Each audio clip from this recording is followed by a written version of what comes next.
Hello and welcome to my YouTube channel. If you're regular here, you know I review many photographic, audio and video related products. And if you're new here, well, that's exactly what I do. Now today we're taking a look at a new camera that I purchased, and it's a Canon R10. Now they very recently released the R7 and the R10 together. I purchased the R10 because of the price. It's entry-level camera. I think it's a great camera, but I do find it frustrating as well, so it's a bit of both. Now I put a link up here, no it's up here, to my first video I've done with the R10. I actually done some filming with the R10 using the RF 50mm lens, which I've got fitted to it here. I've got the Canon RF 50mm, great little lens, and it's a really cheap lens for the RF mount, and you can see that's fitted to my R10 here. And in that video, I couldn't show you the camera because I was actually filming with the camera. But the battery died on me towards the end of the video. It was my third attempt at doing that video, so I'm not surprised the battery died. I thought I had power delivery plugged into it, but I'm going to talk about that in just, you know, as I go through this video. I'm going to try and keep this video fairly short. I do tend to go on a bit too long with some of these review videos. Now, I've had this camera several days now. I've had it about a week, so I've got a fairly good indication what I think of this camera. Now, as far as ergonomics are lovely, ergonomics are great, very similar to the Nikon Z30 that I have there. To be honest, I probably prefer the Z30 as far as ergonomics, but I've got no real criticisms or complaints about the Canon R10. Now, the R7 and the R10 are Canon's first foray into the aps-c format for their mirrorless range of cameras. They're using the same RF mount that the full frame bodies use, and that's fantastic because you can use the Canon RF full frame lenses, and that's what I am doing. This lens here I've got fitted to it is, as I said earlier, the full frame RF 50mm. It's a nifty 50, so that's about 75mm in aps-c terms, because you have to take into account the aps-c crop factor. And as you can see, there's the R10 with the RF mount. You can see there that you can't see too clearly in this lighting, but you can see there that the lens, the mount is much bigger than what the sensor is inside the camera. And you know, that is great. Nikon are doing the same with their Z mount. They're using the same Z mount for the aps-c cameras as what they are for the full frame cameras. So that makes an incredibly nice handling camera. Now the great thing is it's still got your two command dials on this camera, like they have on many cameras now. So you've got your, I usually use the front for controlling the aperture and the back for controlling shutter speed, although I've got mine set up for controlling the exposure compensation. It's got your 3-inch articulating screen, which is great for those that enjoy doing vlogging, or look how dirty that screen is, enjoy doing vlogging, or you know, you want to see yourself when you're filming. I'm not into vlogging, but really useful for me here in the studio or out on location, so I can see you know, see myself when I am vlogging, as I work by myself. I don't have a crew working with me. It's got the new dual pixel AF version 2, so the autofocus is excellent. Now this other video that I've done with the R10, I've not even seen it yet because I'm filming this on the same day as I filmed that video, so I am hoping the autofocus is excellent. Apparently it is, because it's got the same autofocus algorithm as what the R3 and the R5 has, so they're much more expensive Canon full frame bodies, and I think for Canon to put that in an entry-level camera, I think is great. And as I say, they introduced two entry-level cameras, aps-c cameras. The R7 isn't really entry-level because it's more expensive, but it's got more features. This one has got your PASM dial on the top here, so that's pretty, you know, standard these days. And it's got a lock button here, so you can lock the controls. I've not found that useful. I've had no need to use that. I'm sure there will be some people who will find that useful. What I don't find useful is, though, you can't reassign that to something else. I really hope that in some firmware update in the future, Canon will be able to set that up so you can reassign that to something else. You've got your video record button on the top. that's pretty standard, and a nice angled shutter release. Now that is lovely actually, that does make the ergonomics really nice. Rather than being on the top, it's angled on the front, and I really do like that. And it's light.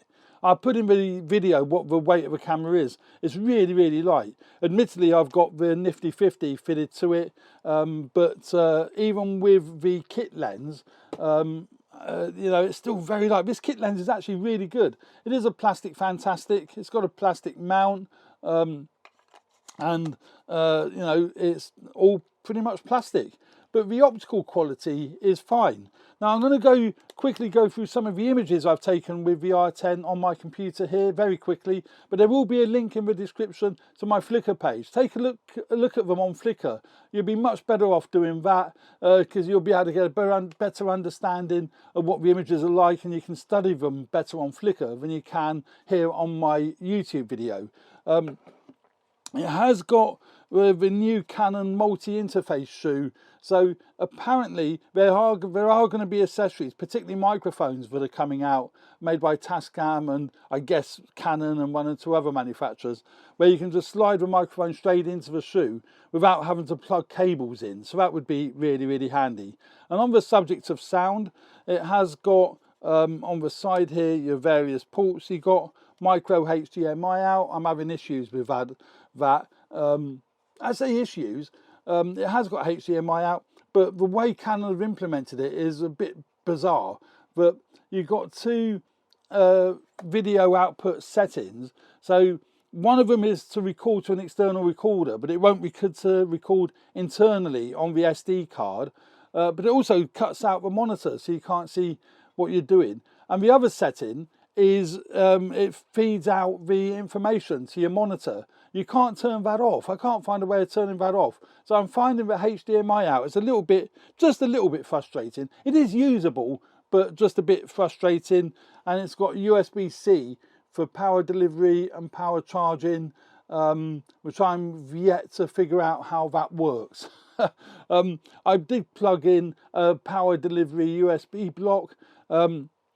It didn't seem to provide power to the camera, and it didn't seem to charge the camera, because as I was filming, the battery ran out. So I've got a reserved judgment on how well that works yet. Unless anybody can tell me how to get that working correctly in the description of this video, you know, the comment section, that would be fantastic. Maybe Canon, I very much doubt Canon would watch this. Maybe they can tell me how I get power delivery and power charging to work via USB. I suspect I'll have to buy a proper Canon power block to be able to do that. That would be a real pity, because with my Nikon Z30, I've got my Nikon Z30 here with the FTZ adapter and the Nikon the Sigma 18 to 35 lens fitted to it. That has got power delivery. Just plug any USB power block into that and that'll just keep going. That's perfect. Same on my Nikon Z5. I've got a power block plugged into that. That's getting a close-up shot with the 40mm lens. That works great with a power block plugged in. And my ZV-E10 over there, I've got my Sony 10-18 lens fitted to that, and that works great. So Canon, let me know how that works, because I need to get that to work to be able to use this reliably for filming. And there is no video record limit on the R10, so that's great. But that's only great if the battery doesn't keep dying on me. But no, it is great that I've got, I can run it for more than 30 minutes. That's ideal for me, because I do make fluffs, and I need to be able to cut those out, you know, when I edit them. So the fact there's no video record limit is really useful. So that supports on the side, and it's got a mic jack, but no headphone jack, which is sort of part of a course for cameras in this price range, because the Nikon Z50 has no headphone jack, neither does the Nikon Z30.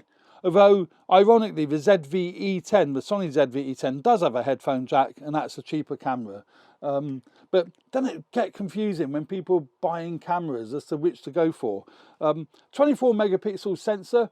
It isn't a backside illuminated sensor, so you might suffer in low light. So it's important you use lenses. If you want to use slower shutter speed, you use lenses that have got image stabilization in the lens. If it's a Canon lens, it'd be denoted by the word IS for image stabilization. A lot of the RF lenses have, and quite a few of the older EF and EFS lenses have got image stabilization in them, so that's not something you have to worry too much about.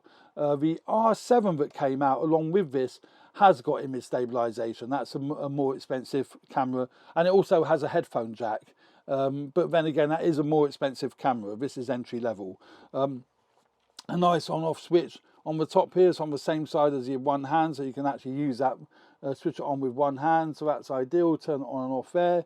That's brilliant. I said earlier, 3-inch articulating screen, which is brilliant. UHS-2 battery, UHS-2 SD card slot goes in the bottom here. I wish they wouldn't put it in with the battery, but most manufacturers are doing that, and it's a shame they don't put it in the side. And it takes the LPE17 battery, which is, you know, a lot of Canon cameras are using the LPE, so this is a third-party battery. That works fine. That goes in there. And the one good thing is the tripod slot is far enough away from the battery compartment, so when you've got it on a tripod, if you do need to get to the SD card slot, you can still open that without affecting any tripod plates, if they're a fairly small plate on the bottom of the camera. As I said, video record button on the top here. Function buttons, it's got a few. You've got one on the top there, and you've got you know, a few on the back here, which is great. And it's got your joystick for your AF, so you can move the joystick around for moving your AF points. But you can also do it while you've got your eye up to the viewfinder. That's how I prefer to do it. If you've got your eye up to the viewfinder, you can actually do it with your thumb on the back of the screen. You can set it up as to how that works, but you can do it with your thumb on the back of the screen, and you can just move it across that way, which is great. And I really enjoy that. It's a shame with the Nikon Z30 and the Nikon Z5, you can't do that. You can't adjust the autofocus point using your thumb on the back of the screen. You can with a Canon. I think that's lovely, and you know, I think that's really good. So it's got various buttons you can pre-assign to, you know, near enough what you want to use them for, and I think that's great. But you know, the lovely thing with the Canon that also the Nikon Z30 can do, when you go into setting up your buttons, again with the menu, it is touchscreen as well. So when you're setting everything up, you can either use the touchscreen, you can see there, to go to your various settings. I hope I'm not adjusting anything there. Let's go out that in case I am. But you can use the touchscreen to adjust your settings. Likewise, you can use either this, you know, the joystick, or you can use any of the other buttons to set the settings. But the great thing is that the function buttons can be set up for different things for video to what they can for photography. So I think that's awesome. I wish all manufacturers did that. Panasonic don't do that, even with their very latest GH6. So one function button can do two different things, whether you're in photo or video. So I don't know if I've explained that very well at all, but for example, let's say for example, I might have this function button on the top here set up for adjusting the ISO in video, but I might have it set up for adjusting the white balance or whatever in photos. So, you know, you can do either or. And that's great when you're switching between them, because for taking stills, I've got a different profile set up. I've got a standard profile set up for taking stills, but in video, I've got a neutral profile set up. And it does remember that. They are kept separate, and I think that is great. So, yeah, very, very nice camera. Apart from a few of its idiosyncrasies, which you would expect really at a camera at this price point. You can't expect it to be, you know, your high-end camera, but the results are great because it's a Canon camera, so the results are going to be great. And the other thing I really like, it's got on the front here, it's got your autofocus, manual focus switch on the front here. And that's great if you want to do very quickly get into manual focus to slide the switch over. And it's got another function button there. So you can set that up again in the menu to whatever you want to use that function button for. And that's in a really nice position, that function button. It kind of reminds me where the two function buttons on the Z30, and I think that's great as well, that you can set that up to how you want to set it up. Now let's have a quick look at the images, as I said earlier, we'll have a quick look at the images, but take a look at them on my Flickr page. So now these were taken with various lenses, no specific lens. Some were with the 50mm lens, most of them were with the 18 to 45 lens. Now also this camera has got, which I think is great at this price point, it has got tracking, so it'll either track people, you can set it for tracking people, animals, vehicles, or whatever you want it to track. So I think that is fantastic that it's got human and animal eye detect and face detect, because I love taking photographs of my cats. So all of that can be set up in the menu. It's a shame I can't set up a function button to quickly switch between either human or animal face detect. You can do that with the Nikons, you can do that with the Sonys. There is no way of doing that on the Canons. There are workarounds, because you can set it up in the quick button, the quick menu. It's got on here a quick menu that different manufacturers call it different things. Canon call it a quick menu. So it has got a quick menu. You basically just go into the middle button here, quick menu. That brings up a quick menu.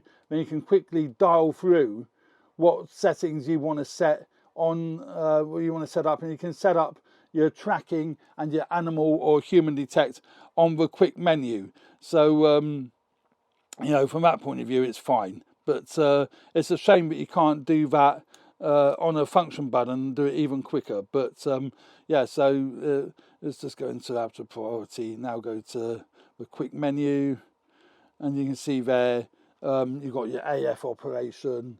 And again, the quick menu is different in video to what it is in stills, and you can set it up to what you want to set it up on the quick menu as well. You can change the items that are in that quick menu, both for video and for stills. So yeah, very good. And I like the handling. I really do enjoy the handling of this camera. Now, as far as the images are concerned, they're great images. As I said, it's a 24 megapixel sensor, so you're going to have no image, no concern with image quality. Dynamic range is really good actually, so you can bring up the shadows and reduce the highlights if you need to, and it retains sharpness. As I say, it isn't the backside illuminated sensor, so in low light, use a lens that has got image stabilization to ensure that you get, you know, really good images. But let's go a little bit further forward. I've taken some photographs of the cats, so you can see here that the animal detect works really good, and the eye detect works really good. Now this image here, it was in fairly low light, and that's taken with the kit lens, the 18 to 45 kit lens, and that's beautifully sharp. No problem with the sharpness of that whatsoever. So you know, even if you are using a kit lens, you know, you're not going to go far wrong with this camera. And as I was saying, it's a good travel camera with that kit lens. And I mean, these were taken, yeah, all of these are taken with the 18 to 45, and the animal detect, eye detect works a treat. And that's great for me, because I love taking photographs of the, you know, of my cats. And I really think that's great. So, yeah, there we go. Look, you can see all of these images are just really good. So yeah, we'll stop there, because there's no point in really going through it. Again, look at the sharpness of her eye there. So yeah, there we go. That's the image quality of the Canon R10. You're not going to go wrong. I say, and although it's billed as an entry-level camera, because it is, I mean, I paid £1,000 for it here in the UK. I got it from Clifton Cameras. They had a really good deal on with the kit lens, and what really surprised me, it came with the EFS and EF adapter to RF. They bundled it, or Canon have bundled that in with the package. So I was really pleased about that. Made it well worthwhile getting. So there we go. That's a quick introduction. I haven't, you know, I've glossed over most of the features, but that's a quick introduction to the Canon R10. And if somebody can explain to me how I get the power delivery and USB power charging to work, I'd really appreciate that. That'd be awesome. So thanks very much for watching. I hope you found this video useful. Please subscribe to my channel if you haven't already done so. Hit the like button if you like the content of my videos. I really would appreciate that. Helps me grow the channel. So thanks very much. Stay tuned for more videos. Cheers for now. Bye.